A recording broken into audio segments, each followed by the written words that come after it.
In the Halloween films, the character Michael Myers, he's a silent embodiment of pure evil, a masked figure who stalks and kills without remorse.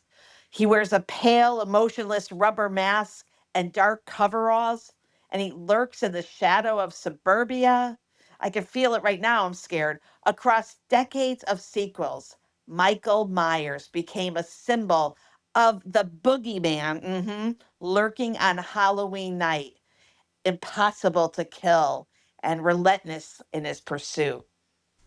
What drives someone to turn a horror movie icon into a real-life disguise for murder?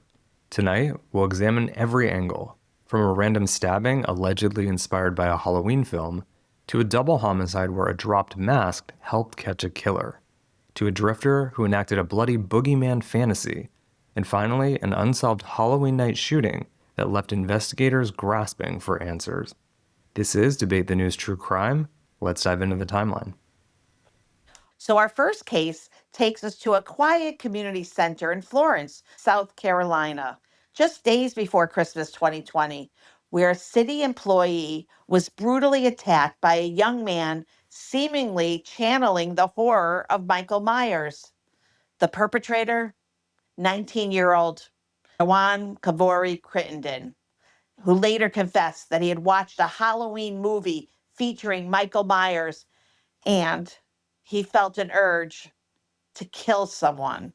He told investigators that he even prayed before setting out to commit the crime. And on the morning of December 21st, he rode his bicycle to the Florence City Recreational Facility on Clemens Street, where 49-year-old Penny Phillips was working alone. He asked Phillips if he could use the bathroom, and then moments later emerged from the bathroom wearing a Michael Myers mask, armed with a knife. In a scene that could have been ripped from a horror film, Crittenden repeatedly stabbed Phillips for no apparent reason. The attack was vicious and unprovoked, a truly random act of violence with no prior connection between killer and victim. Phillips, a mother and a newly hired city employee of about 1 month, was rushed to the hospital, but tragically died from multiple sharp force injuries later that night. Within hours, police arrested Crittenden. Under questioning, he admitted what he'd done and explained that the Halloween slasher films had inspired him to carry out this murder. In June 2023, as his trial approached, Crittenden pleaded guilty to Phillips' murder. A judge sentenced him to life in prison with no chance of release, ensuring he will spend the rest of his days behind bars for the horrific killing.